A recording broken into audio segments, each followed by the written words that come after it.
It's showtime.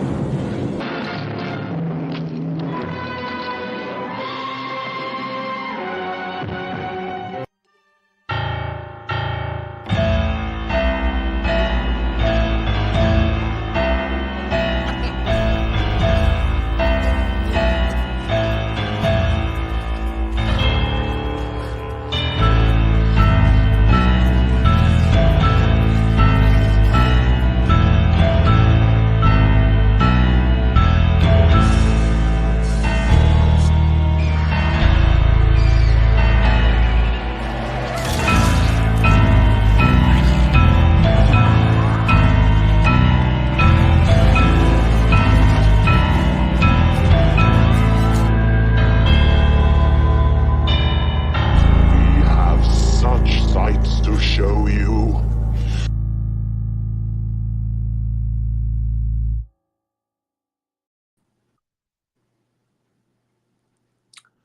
Hello, cadets, and thank you for joining us for this 155th episode of the Big Monster Briefing Room.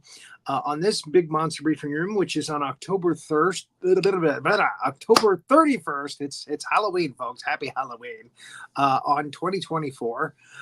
We are going to do The Exorcist, an interesting training film, to say the least.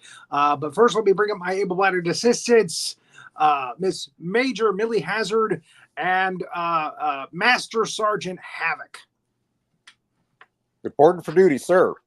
It's a pleasure to serve. I'm very grateful to be here tonight. Thank you. Always nice that you save. Right. She Yeah, volleys and saves. She puts the Z in Howitzer. That's what we were saying before the show. I literally did. And I'm just so proud. Yeah, you did. I forgot just- to put the Z in my own name. I'm very proud to be here on this show because this network, it's got some other shows that aren't so savory. You know what I'm talking about? Not everyone is the same level of talent that we got on this show here. So I'm just grateful to be here because you guys have a lot of talent, you know, and not everyone has a lot of talent. It's just a reality. Well, we're always happy to have you, Major. Yes, indeed. Dare I ask, what show on the Cosmos Network that we stream onto YouTube and Twitch are you having a problem with? I mean, it's not just me. People are just talking. It's not just me. You can go on the Twitter, you can go on the Facebooks and all of them, and you know, there's just some new talent that I think is, I mean, is X? antithetical. There's some new talent that's paradoxical. Not Twitter anymore, is because it? It's not talent. What's that you saying here? You said Twitter. It's not Twitter anymore, is it? I thought it was X now. Oh, okay. I'm sorry. Really? So the X Like people. Planet X Yes. from. I'm just saying Monsters Inc. people are voicing their opinions. I'm not saying it's all from me. I'm just saying, you know, there's like a new broad, you know, and she's not that talented. I don't know how she slept away to the top or something. She's a little broad. Abroad, eh? Oh, she's a little bit like over the top, and you know, she overcompensates because she's not talented, so she overcompensates by trying to like flirt a lot because she's not that attractive. It's a little sad. It's pathetic, to be honest. Oh, I think What? I know what this is. Okay. Your dear. boyfriend show. Right. So he's the talent, but the thing he got sucked into the way that Hollywood works is, you know, you got to do so, you know, you scratch my back, you scratch mine, you know, all that type of stuff, all of that shenanigans. And so he's got to work with this person who's totally, I mean, he just hates her, to be well. honest. Let me explain to the viewers that watch our show, maybe don't watch the other show. It's a Roland Pruitt's Kaiju Review. It's another monster show. It's not worth starring watching, Roland to be Pruitt. honest. And he's doing all the kaiju films from the Toho canon and the Showa series in his first season. And he's got two co-hosts, Professor Walnut and Anastasia. Here's what's going on, okay? He's got one co-host who's a really bright fella, who's really learned, you know, he got all the books and everything. He knows everything. This other He's person, lying. you know, they got to use her because she has some technical prowess behind the scenes, and also she's just, you know, she just kind of glommed on. She is just really taking Glommed on.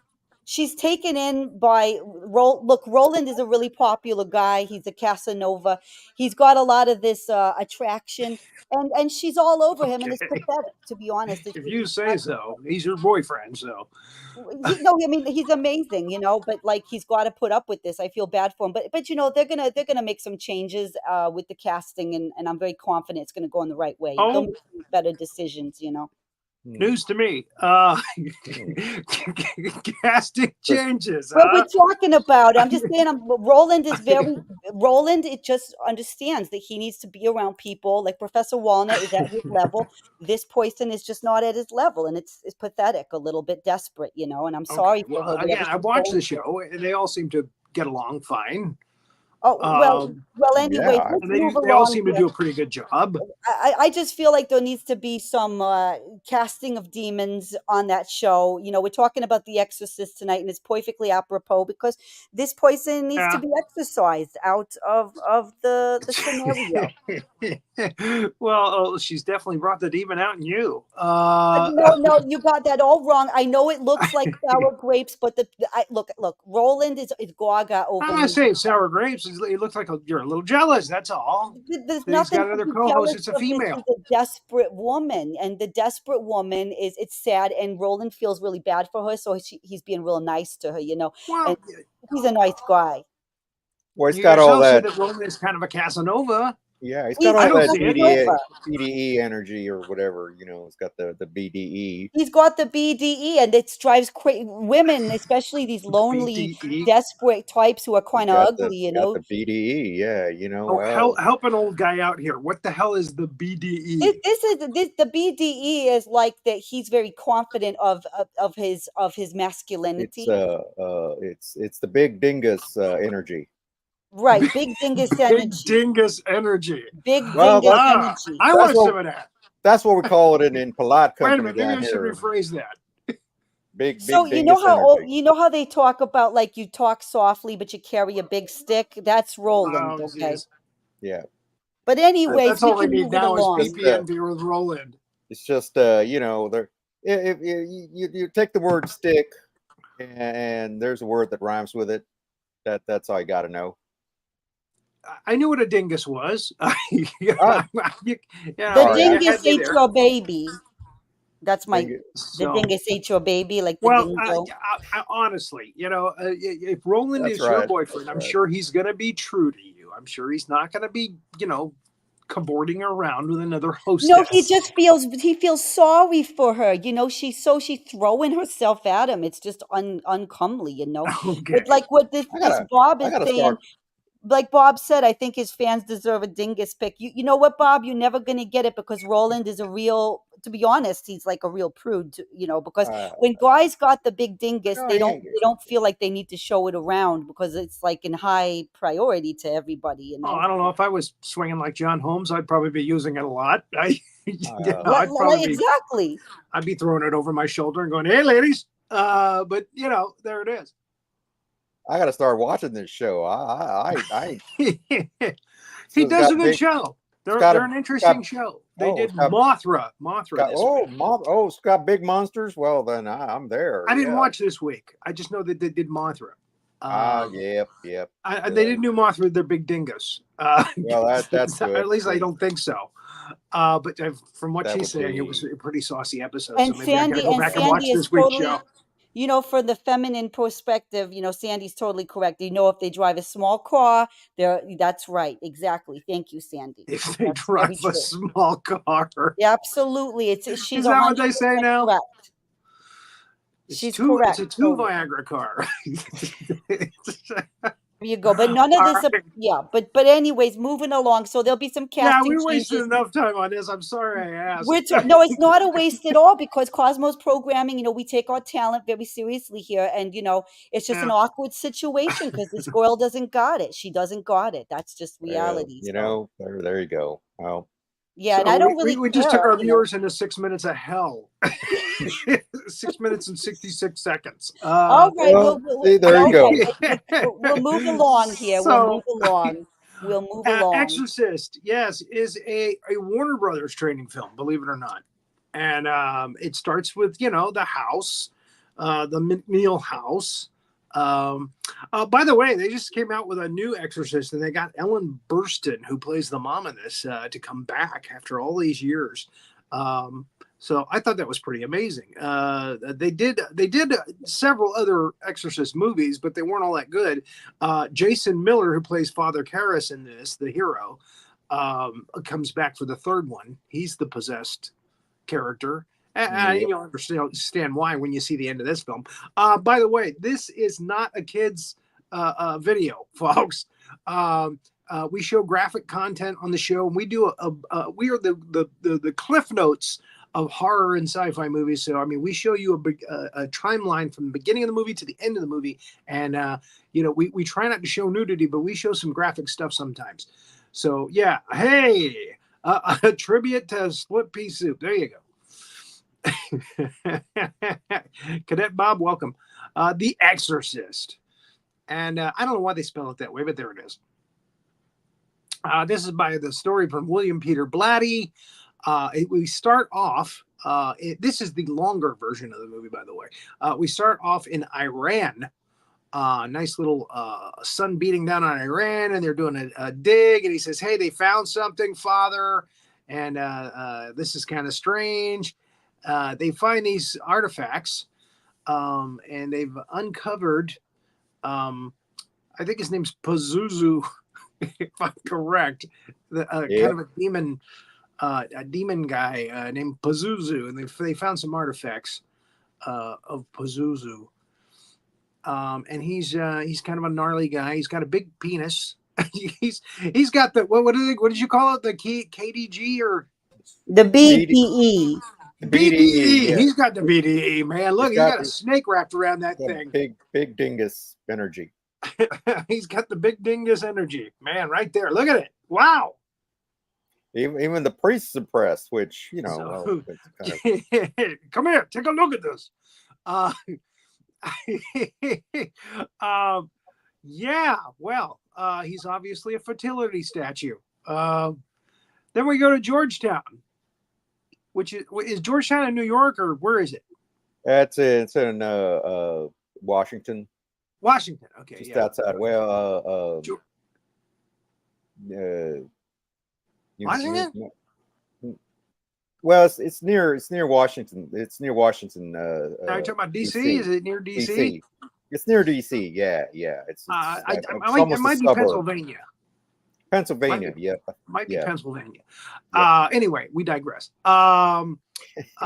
We meet Chris McNeil. She has a daughter named Reagan, and Reagan is subject to some satanic activity.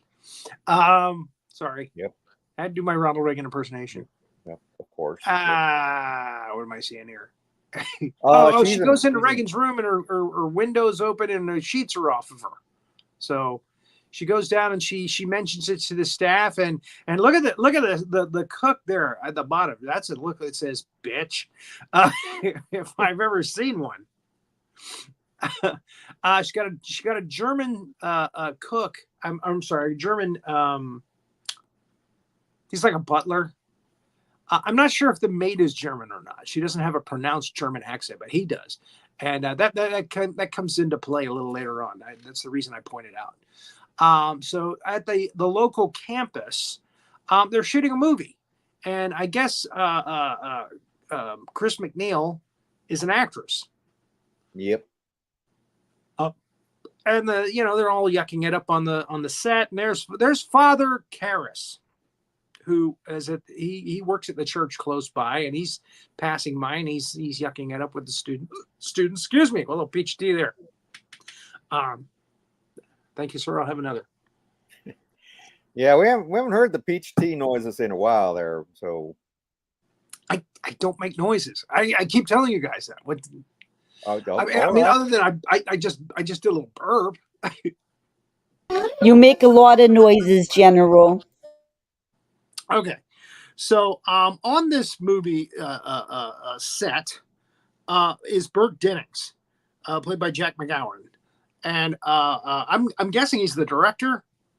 Yeah, and Yeah, he's shooting this movie that it takes place at a campus, and he's so happy with his actress, and yeah, so they're shooting the scene, and there's a rally going on there, peaceful rally going on there, and the father moves on. He walks back to his church, and after she's done, she moves on. She walks home.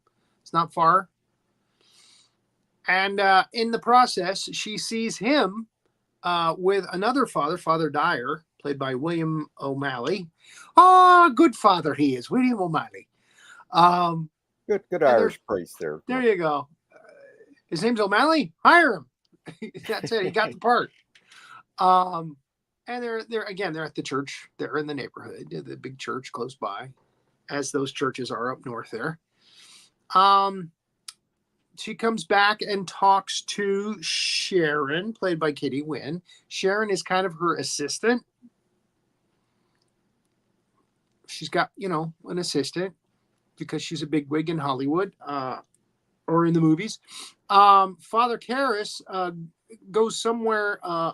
He's going to see his mom on the train. And a homeless guy is like, "Hey, can you help an old guy out?" And he's blind. And he looks poor. So there's a lot of building up in this movie. There's a lot of things that, it's not scary, and it doesn't get scary for a little while. They're just kind of building character. Father Karras goes and he sees his mom. His mom speaks to him. I think it's Italian. Yeah. And I'm not sure if Karras is an Italian name, but I think it is. In this case, and I actually think it's Greek. Oh, okay. If I remember correctly. It's just, they're talking in Greek.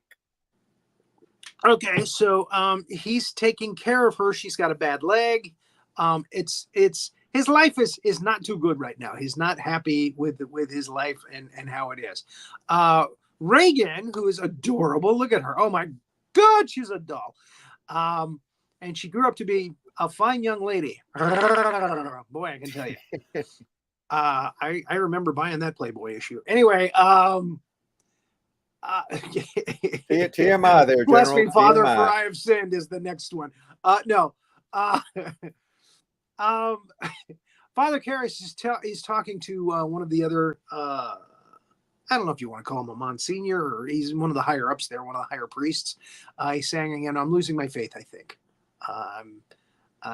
My life is really rough right now, and dealing with my mother and all her issues, it's just not good. So Reagan's birthday, she turned 12, and her father is he's famous as well. I think he's a famous architect, maybe. I don't quote me on that. But anyway, he's over in like Italy, and he was supposed to call her for her birthday, and I guess he was late in calling, and so Reagan is listening to her mom scold the father over the telephone, telling him what a terrible father he is. And Reagan's not happy about that. Obviously, most kids aren't happy about that when their parents fight, especially when it's about them. What was that about? Peter Cushing ate something? What? ate Peter my Cushing hamster. Ate her hamster for some reason. I'm going to write that down. Because I think I'm going to tell Rory Pellin that he might use that on TikTok as a saying for his Peter Cushing ate my hamster. Which that just could be code for something. We don't know. So is that like a secret code? Let's ask Hazzard. She's up on her codes. Hazzard, is that a secret code of some kind? Peter Cushing ate my hamster. I'm not really sure. It might be something cool that the cool kids are talking about. We might not be cool enough yet, to understand. I'm not a cool kid. I know it. I'm so Yeah. Anyway. Okay, so there is knockings around about in the top of the house, and Chris goes upstairs and checks out the attic. And I want to say that she thinks there's a rat up there, but all of the rat traps are like they got cheese in them still. So, and the German guy that's the butler is like, "What are you doing up here? I told you I got to take care of the rats." Well, no, you didn't, because I hear him, scampering around. One of those things. I digress. I mean, I paraphrase, but anyway. Then we have a priest going into, Father Karras's church there, and he looks kind of like Truman Capote, I gotta say. Yeah. Yeah, and- I'm a little priest, just never mind. Well, now. Well, here we are. Here. Oh my goodness, what did they do to our statue? And they have a little desecration of a statue there. Oh my goodness. Whoa. Oh my goodness. Come on now. Virgin Wow. Mary, come on. Yikes. Be nice. There's Pazuzu, by the way. Reagan is getting tests because she's I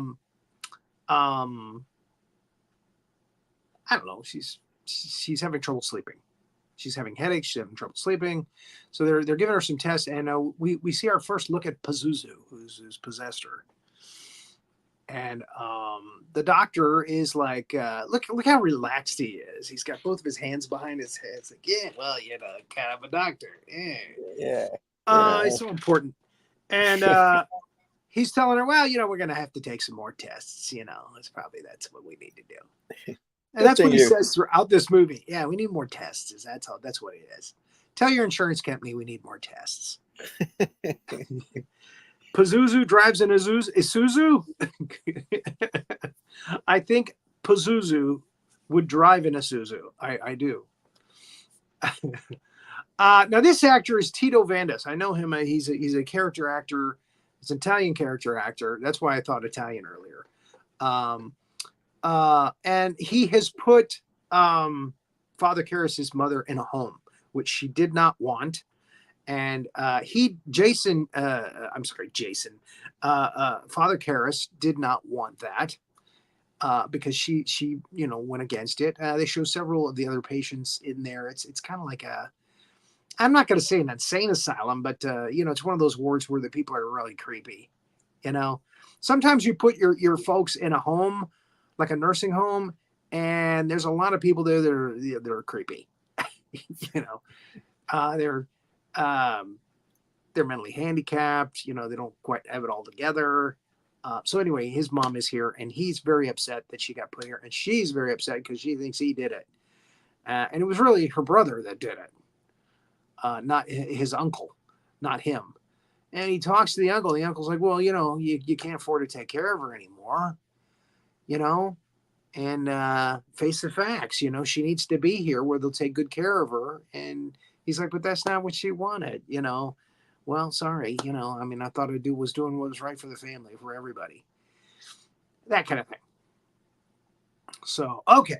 So, again, nothing really scary or really off-putting yet. So we have a nice little Hollywood-style dinner party at Chris's house. And Burke Dennings is drunk. He's evidently a drunk. He likes to get liquored up. And he is picking on the German butler. He's like, you're a Nazi, aren't you? Burke is British, and he's just giving him all kinds of crap, and he keeps following him around and just harassing him. So the butler attacks him, because he's just being rude and disgusting. And he ends up getting shoveled out the door. Okay, Burke, go sleep it off. And Chris goes up to see Reagan, and Reagan is supposedly asleep, but she's awake, and they're downstairs playing songs on the piano. They got Father Dyer is there, and he's playing songs on the piano, and Reagan comes down and says, you're going to die up there, because they were talking about going up into space. And then she pees on the carpet. Yeah, one of them. Like a cat. Yeah, because one of the guys is an astronaut and it's about to take off, and yeah, she's like, yep, you're going to buy the farm up in space. So she says, you're going to die up there. And they all take a look at her, and immediately she starts whizzing on the carpet. As a matter of fact, that's a line from, I don't know if you remember Steven Spielberg's Amazing Stories, but Brad Bird, who does the Incredibles movies, started out on that show doing a thing called The Family Dog. And he's Yeah, whizzing on the yeah. carpet, Dad. That was one of the lines from that. That just hit my mind anyway. Wow. So Chris goes, okay, everybody, sorry, you're gonna have to go home now. And she's a good mom. She really is. She's a good mom. She takes care of her daughter. She tries her best to take care of her daughter. And that's her watching the maid downstairs try to clean that whiz out of the carpet. Nice. And then she's already put Reagan to bed, but Reagan starts screaming. So she runs into the bedroom, and Reagan is flopping around on the bed. Crazy. It's insane. And it doesn't look like it's her doing it. It looks like something else is throwing her around on the bed. And this is where it starts to go south, folks. If this starts to happen to your kid, You're going to need a young priest and an old priest, or the well, forget the Ghostbusters. old priest. Yeah, you want an experienced priest, but or maybe one the that doesn't have to Ghostbusters. take a nitro pill every now and again. Anyway, that's what we've learned from this film. So, that last slide was Father Karras talking to Father Dyer, and he's telling him, I think I've lost my faith, and he's not happy, and he's upset that his mom is in the home. I think he finds out his mom died in the home here. Yep. And he's liquored up as well. He's like Burke. He's gotten liquored up, and he has a nightmare about his mom going back down into the subway. Mom, don't go in the subway. That's a real nightmare. Please don't go in the subway. Reagan is not liking the test they're putting her through. They're scary and painful, and they're injecting her and making her do scary stuff she doesn't like. Yeah. And they're doing brain scans now. If she's flopping around the bed, we'd better do a brain scan. Could be epilepsy or something. This part here, where they're doing all the tests and stuff, is actually scarier than the whole demonic possession thing that comes later. You think so, huh? Yeah, it's like, My getting insurance. Exactly. You want to see something scary? Wait till you get the medical bill. Thanks, Pazuzu. Damn. Nice. So again, they're looking at the the pictures of the brain scan, and it's absolutely normal. And they're like, "Oh shit, we got to tell the mom this." This guy looks like. And they're like, it's going to be more tests. We have to do more tests. And then Yeah. Chris is like, "Oh, come on." Yeah, the doctor and here they looks actually- like the guy from. He looks like the guy from MASH. Remember him? B.J. Honeycutt. I forget what his name was. Oh, the guy on the right. Yeah. I know who you're talking about. Yeah. Yeah. Anyway, sorry. At this time, though, he would have been a lot younger. But Yeah. anyway, but no, I see what you're talking about. Yeah. Yeah. Okay. So they go to the house. Reagan, we're going to get you set for some more tests. And they see her flopping around on the bed now, like that. And it's not epilepsy. It's clearly not epilepsy. And they're like, okay. Yeah. She's like coming off the mattress, and it's not her doing it, clearly. And she's punching people and throwing them around and some cursing. And that was another thing too. Is she said some really off-color things, which is, she's a 12-year-old. Where's she gonna get that stuff? Today, yeah, but that back then in the 70s, no. So, yeah. So again, these guys that's the look of doctors going, yeah, more tests. Definitely more tests. Definitely more. Exactly. More tests. And that's the look of a mom going, More tests. You son of a bitch. Like, yeah, we're gonna milk this thing for would possess you. It's like we've hit a gold mine here. So here we go again, folks. See, I tell you, look at that scared the hell out of anybody. And again, he has to tell her, we found nothing wrong. Sorry, but we found nothing wrong. So she goes home to her kitchen, and Pazuzu is in her kitchen. You can see him in the hood there over the stove. So she's like, maybe this is a possession. Maybe. maybe that's what this is. Maybe we have a demon. So she runs up, or she goes upstairs, and the window is open again. And she comes down and gives Sharon crap. And Sharon's like, "Oh, I left Burke with her." Burke? You left drunken Burke with her? Really? And then the other guy comes in. He's somebody from the film. Oh, we're getting ahead of ourselves here. And he tells them Burke died. He fell down the stairs outside. And he's at a bloody heap down at the bottom of the stairs. And then Reagan comes down the stairs like a crab walk on her hands and feet, and blood coming out of her mouth. It's like, yeah, maybe this is a possession. Maybe that's what it is. Maybe we have a demon. Here's my favorite scene. What was the thing you were talking about earlier? The DEG or the BDE, Big Dingus BDE. Energy. Okay, BDE, now yep. this doctor's got the BDE. So, and he's talking to Reagan. Reagan's not looking good, and she does not like the questions he is asking her.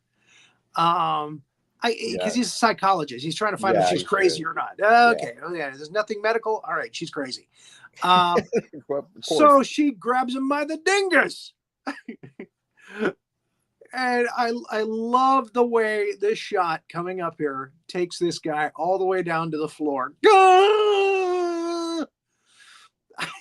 She grabs this little 12-year-old, grabs him by the dingus. And I mean, it's like a Play-Doh fun factory. She's grabbing hard. Just latching on like a latched on. I love it. The camera goes all the way down to the carpet with him. All right, I'll send you my bill. I'm out of here. This bitch's crazy.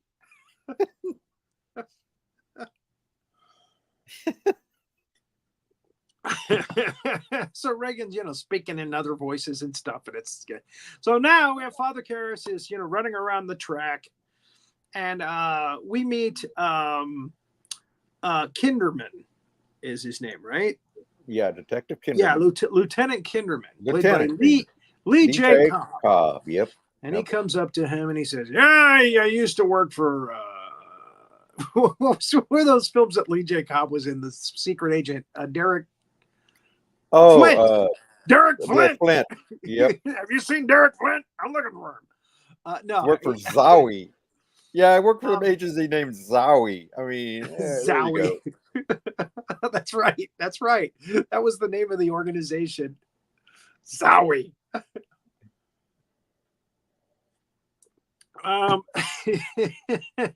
So all the doctors are together with Chris again, and they're like, more tests. We need more. They're actually like, they're the ones that actually say, maybe we're looking at this doesn't happen once in every blue moon, but you might look at it. Your daughter might be possessed. You might want to go seek help at the church, get professional help there. So they bring Reagan home. The German guy picks her up, takes her inside. We will take good care of you now, even though you walk down the stairs funny. And no, this is not the goddamn staircase from the Joker, okay? But Kinderman is doing a little research. Kinderman is actually the reason that he is here now is because of Burke's death, Burke Dennings. And he's kind of inspecting that and trying to find out, who killed Burke Dennings. And he never says it, but you're thinking the whole time he thinks Reagan did it. At least that's me. I mean, I feel like he's like trying to find out if Reagan did it or not. Oh, it's pretty obvious. That's what he thinks. Of course, he can't come right out and say it. I think your 12-year-old kid murdered him. But yeah, so he's scooching around on the ground, and he finds it looks like one of the Pazuzu things that we saw at the beginning of the film. Yeah. Little, that little figurine that Father shit. Not Father shit, Father Marin, Marin. found and was brushing off. Anyway, so he goes upstairs and he sees, the window, Reagan's window. And again, Reagan was the only one in the room with the guy. And they're trying to say he fell out the window. He was drunk, they think. And he's trying to prove otherwise. He thinks it was murder. I've done this a long time. I've been doing this a long time. So he goes inside and he meets Chris. And he's actually a gushing fan. He likes Chris's work in films. And, as he's questioning her, and again, he's roundabout, like, up in the room there. Who else could have been in the room? That kind of thing. He asks her for an autograph. And then he has to admit, look at him, gushing fan. He admits, it's for me. Yeah.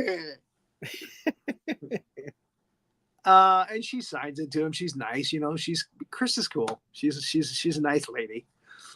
This movie doesn't need to happen to her. That's one of the things you feel in this movie. Oh my God. William Friedkin directed this, by the way. Did a stupendous job of directing this movie. Mm-hmm. It really, really is a slow burn. It builds and builds and builds until it just gets crazy nuts. And here's when it gets crazy nuts. Right after Kinderman leaves, Reagan's face is all bloody. I can't even tell you what she's doing. She's got a cross and she's putting it somewhere that's not nice. And then she puts her mom's face down somewhere that's not nice. And it's a mess. And it sounds like she's talking in Burke's voice. Do you know what your daughter did? And I'm leaving the really bad word out there. I mean, that's the other thing. A 12-year-old kid saying all these disgusting, terrible words. It really pulls on your heartstrings while you're watching this poor kid. So she's making things in the room move, or things are moving in the room without anybody touching them. The chair moves and closes the door so that Sharon can't get in. The dresser moves towards Chris, like it's going to tip over on her. She gets out of the way just in time. And then Reagan's head spins completely around so that you're looking at her head facing you on her back. And that's when she says, do you know what your daughter did? And so damn happy about it. It's just evil. Look at that evil grin. Mm-mm. So, yeah, this is the turning point. It's like, okay, I'm calling an exorcist. So the only guy that she knows, she just saw him like a week ago, is Father Karras. Well, actually, no, she knows Father Dyer. Mm-hmm. I'm sorry. Why didn't she go to Father Dyer? Anyway, okay, that doesn't make any sense. But okay, she went to Father Karras. And she tells him about the situation. He's like, I am totally unprepared to deal with that kind of thing. He goes, I'll talk to the church and see if they can find somebody. I'm not equipped for this. And I'm not in a good place right now. So, but he agrees to go to the church and talk to the church and see if they can find somebody that might be able to do an exorcism. He goes, but these things don't happen once in a blue moon. Has your daughter done any tests? Medical tests? No, he didn't say that. That just drives me nuts about this movie. Is they keep getting tests and more tests and more tests. Might want to call spinal surgery as spinal surgeon as well. Exactly. Yeah. That's true. I mean, we don't know how much damage is done. We didn't see her go back to normal after that. So the German guy is outside the door when Father Karras comes up to meet Reagan. He says, I want to talk to her. And he's like, I was going to go in and beat her with his chair, but okay, I'll let you go in. No, he wasn't going to beat her with the chair. I'm sorry. That's the way he looks. That's the way he looks in that shot. But anyway, I do that a lot. If the shot looks like there's a good joke there, I'll use it. He's ready to beat the devil out of her. I was going to beat the devil out of this little one. She cusses like a sailor. So he goes in. I haven't heard that kind of language since Nuremberg, but yeah, perhaps I've said too much. So Father Karras comes in. Of course, she's talking like she's been smoking for a while. She's she. What was Bogart's girl? Bacall. She sounds like Bacall in her later years. Lauren Hey, Bacall. welcome. Come on in. Oh, there it There's is. the money shot right there. There's Let's go the back. money. Go back. Yep. There's the money shot. There you go. He says, your mother's in here. Would you like to leave her a message? And Karras, being a smartass, says, well, if that's my mother in there, what's her maiden name? And she thinks for a second. She goes, ah, have some pea soup, father. It's Ralph. That's it. That's her maiden name. I'm Chuck.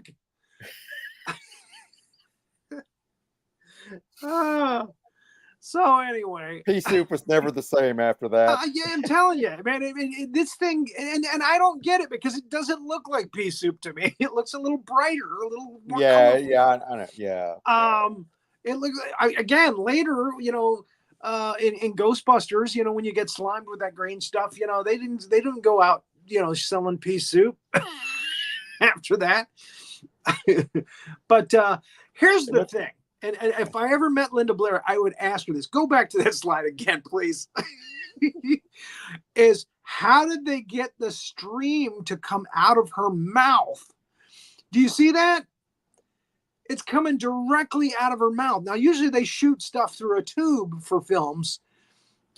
Was there a prosthetic was there a prosthetic covering up the tube that's going into her mouth and coming back, turning back around? I don't know how they did that. That's amazing. I think that's a fake head. That's like that could be it. That's what it is. It's like the one where she was turning her head around. That's got to be what it is. Yep. And again, this is Dick Smith, I believe, doing the makeup on this. And he's an amazing makeup artist. He's trained like Rick Baker and who's the other one that did a lot of great monster stuff? Stan Winston. So Winston, yeah, yep. So yeah, he trained all of them. Dick Smith is one of the big wigs in 1970s movie. Yeah, that's probably what it is, a fake head. So Dick Smith did awesome old age makeups on stuff too, like on vampires. Like he did the not the Twilight Zone, Dark Shadows. He did Dark Shadows, he did the vampires. There was a David Bowie, Catherine Deneuve vampire movie. The Hunger. He did the old age makeup on David Bowie. Little Big Man. I think he did Little Big Man. He did Little Big Man. You're right. With Dustin Hoffman and Jack Crabbe, 119-year-old, something like that. Dustin Hoffman actually yelled for an hour in a room to make his voice raspy for that. Method actor. Yeah. Why did you try acting, dear boy? So Father Karras goes back to see Reagan a second time, and she moves a drawer out. And he goes, did you do that? Mm-hmm. He goes, do it again? In time. She's playing with him. She's just toying with him. Pazuzu is an evil, easy. Pazuzu is an evil MFer. I'm telling you right now. So, yeah, Karras talks to Christy. Goes, yeah, you got a serious possession going on here. We gonna, and she's doing things I can't even explain. So yeah, we're gonna have to call in the pros. I can't handle this. This is too much for me. So we're gonna call in a pro. And she goes, do it whatever you can. I just found my baby back. It's typical. So he does a recording. That's the second where he comes back the second time. He does a recording and he plays it for a guy, and the guy goes, well, she's speaking backwards. And he plays the tape back, and he's hearing stuff. So just kind of like your record albums back then. What am I looking at here? Karras running. There's some girl. And it's Oh, cold, okay. apparently. Yeah, he goes back to the house because they called them because creepy stuff's going on. The room's gotten really cold, and they go in, and I guess they've had to tie. They're tying Reagan down now. Yeah, Um, she's all tied up. yeah. And Sharon, that's it. Sharon called him because she sees this on Reagan's stomach. She's an outie. Help me is bubbling up on her stomach there, and that's creepy. You got to remember, this was before Freddy Krueger. This was before, all that stuff with the prosthetic, really cool makeup stuff. I mean, this was before its time. So the Karras talks to his boss, his Monsignor. What do you call him? I don't know. Yeah, it's a Monsignor. Yeah. That's the next step up from. And there's again, one of the other higher up priests is there listening to the conversation, and they're like, "Oh, well, we need to probably call Father Marin. Father Marin's done this kind of thing before, right? Yeah, well, isn't he old? I mean, isn't he like really old and frail? Oh, yeah, but he can probably handle it." We're thinking, "Uh-oh." Already as an audience, we're like, "Uh-oh." Yeah, A little foreshadowing. Well, yeah, call him in. Yeah, he can do it. It's fine. You can help him, Karras. You can help him out there. So they sent a guy out to tell Father Marin, and he's all on board. He's like, "Oh, Exorcist, cool." Sure, I'm there. His life at this point is probably kind of boring. But even he doesn't know it's Pazuzu, I don't think. So there's the famous shot. Yet. This is the shot that's on all the posters for the movie of him coming in. Really, really nice mood effect. Him getting out of the taxi cab and looking up at that smoky staircase. Coming into the house. Yeah, that's a great shot. Yeah. It is. It's like the atmosphere. That's the money shot right there. That's the money shot. Yep. I mean, the vomit was the money shot too, but this was well, different kind of money shot. So he comes in, and yes, he seems very frail, but he's confident. He's confident. He seems kind of frail, but he's confident. And he says hello to Chris, and he says hello to Father Karras. Oh, you're gonna help me? Okay, good. Now, Max von Sydow, we've seen in a lot of movies as he's grown older and older, and he's really not that old here. He's probably around 60, but they've made him look like he's like 80. And again, that's Dick Smith. They wanted to make him look old and frail, and so he's got an old age makeup on to make him look probably 20 years older than he is. Right. Yep. So a lot of when Father Marin goes to the house, it's all about the staircase for some reason. They shoot around the staircase a lot. So he's getting ready, he's getting prepared, he's doing his little prayers beforehand. He senses that there is a huge presence that's causing all of this trouble. So, him and Karras finally buck up, as we say, and go into the room. And it's time to meet Reagan and Pazuzu. So she's, she is just, get out of here, priest. You know what a huggo is? I like priests. Okay, she didn't say that. But he starts reading the scripture, and she doesn't like it. She spits right in his eye. Luckily, he's got glasses on. And he's very cool without listening to me. And he keeps moving. And there's like evidently a procedure here where he has to say something and Father Karras has to say something, and they go back and forth a lot. And again, it's the power of Christ compels you. And I remember at the time, I guess it was late 70s, right after this is like 73, isn't it? I think. Yeah. So. Somewhere around that time. Yep. Yeah. So, ironically, Max von Sydow had played Jesus already, and and the guy that beats death, the famous guy who beats death in The Seventh Seal. Right. Yeah. Well, in the beginning of the film, they all end up dancing off with death at the end of the film, which is this kind of feels like it's heading in that direction. But where was I going with this now? I was doing a weave and then I completely lost it. I don't have a teleprompter. Oh, dang. Yep. Well, So- then he did. Then he would go on to play Ming the Merciless in Flash Gordon there later on, which he looked a lot younger than. you know. Anyway, Anyway. there was some kind of point to it. Now I've forgotten what it was, so it must not have been that important. Sorry about that, folks. So yeah, they're going back and forth doing this. Oh, I remember what it was. I got an album. It was a Halloween album around the late 70s, and I was probably Reagan's age. I was probably 12 or 14, and I started listening to it. And one of the things that was on the album, one of the cuts, was a possession, a demon exorcism. And they're saying the power of Christ compels you over and over and over and over and over again. And there's you're hearing that in the background, the reaction. And my father came in and heard me listen to that. He's like, get that thing out of this house right now. They took that thing away from me. And I'm like, but it's got a lot of cool songs on it. Wait a minute. It's got a lot of cool stuff on it. I won't listen to that track, I swear. See Pazuzu again.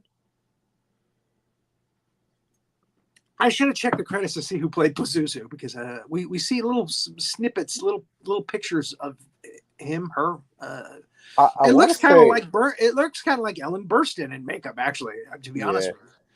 But I'm not sure who played Pazuzu. You can go check it out. It's probably. I want to say Carrie Snodgrass, but that might be. Carrie Snodgrass is Pazuzu. All right. So yeah, it's there. Oh, by the way, earlier on, Father Karras, when he first met Reagan, he hit her with some tap water, saying it was holy water that he had blessed, and it hurt her. She didn't like it. So that was kind of an interesting twist. Like, okay, maybe this might be in her head, that kind of thing. Yeah. But again, as progressively, it's just getting worse and worse and worse. And yeah, this time they're using the real deal. They're using the real holy water on her. Birds and birds.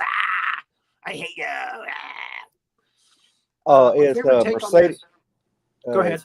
Mercedes McCambridge played Pazuzu. Well, I think she does the voice. The voice. Okay. Yeah. Yeah, she's a voice actress. I don't know about the face though. And she's in The Family Dog too, believe it or not. She's a voice actress, yeah. So Mercedes McCambridge. She's the one who does all the the voice. She might be the face actor too. But, my favorite take on this was when the SNL, when they had it was Richard Pryor was the guest, and Lorraine Newman was playing Reagan, and she said, "Your mother sews socks in hell." I thought that was really funny. Yeah, because they can't say the real thing. She says. Yeah. Oh yeah. Yeah. Well, Pryor did a bit on one of his comedy albums talking about how the movie would have been like 2 minutes long if there'd been black people in it. It's not very politically correct, But no, they would have had some Baptist preacher come in. It's like, you gotta exercise, because the devil is acting the MMF and fool. Well, that's just important that we all exercise. Anyway, stuff goes batshit crazy. There's cracks in the ceiling now. She's got a bottle of something she's attached to that falls over and crashes and smashes on the floor. Stuff's flying around, and Reagan lifts off the bed. Geez. Now Karras is flipping out. He's not even answering the stuff from the Bible. He's like, he's just watching her float in the air. And Father Marin is like the badass. He doesn't blink. He doesn't even blink an eyelash. He just keeps moving forward. Father Karras, do the reply. There is no feet above the cover, says Bill Murray. There is no Reagan. There's only Pazuzu. Only Zool. There's only Zool. There's slashes appearing on her legs and arms and stuff. Well, that's what it's throwing the holy water. Definitely pissed by what they're doing here. Pazuzu's telling him, "Get the hell out of here. That she's mine." And we're finally seeing Father Marin look a little unsettled. Like, uh-oh, maybe we're in over our head here. And again, I can't remember if he finds out if it's Pazuzu. I just think that we make that connection, as an audience. Yeah. I don't think they realize that it's Pazuzu yet. I think that happens like in Exorcist 3. Oh, well, it's Pazuzu. They find out here. And I don't know if Marin does, but I know Karis does, because they see the statue. I mean, the statue comes in the room later on. Oh, that's right. All right, that's right. We get the tableau in a second. About the statue. Okay. All right. So yeah, they continue on. Shit gets worse as far as Reagan and her activity. Let's go ahead and show that. And a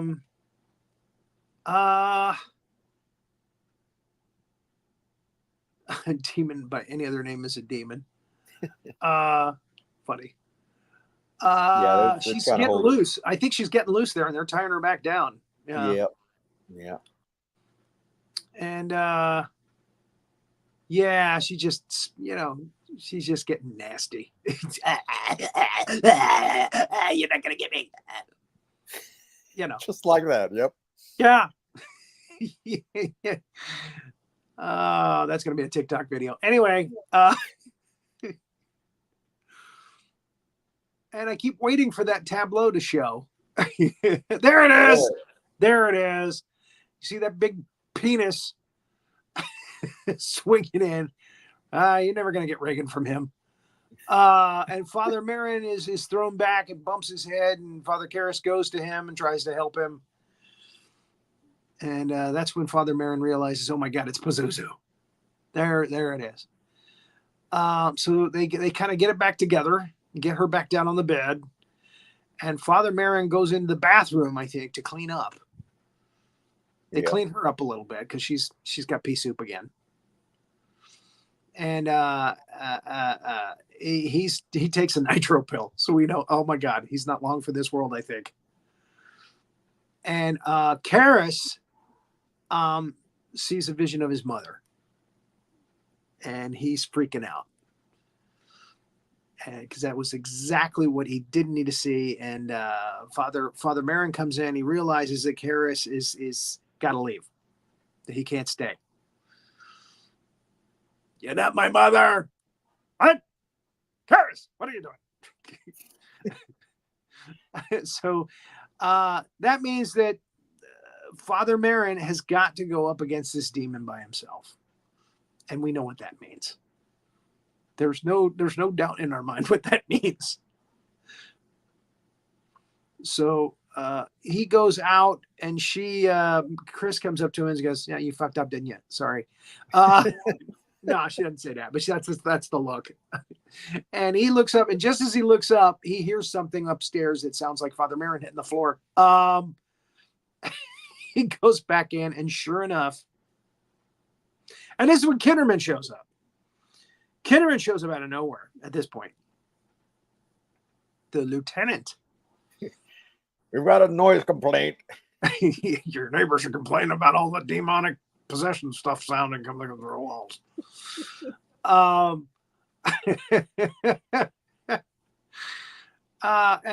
When the father comes in, he goes, "Mother Mary's lying on the floor. What do you think about that?" Something like that. Anyway, she's happy about it, and Marin's dead. And she's giggling, and he's like, "That's it. I'm kicking your ass, bitch." Basically. Look at that look. You're going down, bitch. Yeah, he starts to strangle her, and he's throttling her down, and beating her head against the floor, what have you. And finally, Karras says, "Take me. Get out of the girl, take me." And she grabs onto him, and you see his eyes become possessed. And he, see there, right there, he becomes possessed with Pazuzu, and he takes his last breath and throws it. Well, he in his last moment, or he still has kind of conscious thought, he throws himself out the window and down that long staircase. Not the Joker staircase, but it looks like that. And so they all, the mother comes in. Reagan's huddled in the corner. She looks more like herself, but she's still cut up, but she looks more like herself. And she's crying. Kinderman comes in. He sees the broken window. He goes to the window, looks out. Father Karras is at the bottom of the stairs, bleeding out onto the concrete. And I mean, again, in Hollywood fashion, two movies later, they bring it back. That's the possessed character. There's an old police car. Look at that police car, will you? And then, of all people, Father Dyer shows up and moves his way through the crowd, and he realizes, oh, Father Karras, look how much blood on the ground. And that's from his head. Okay. Oh, yeah. But then he comes back 2 movies later.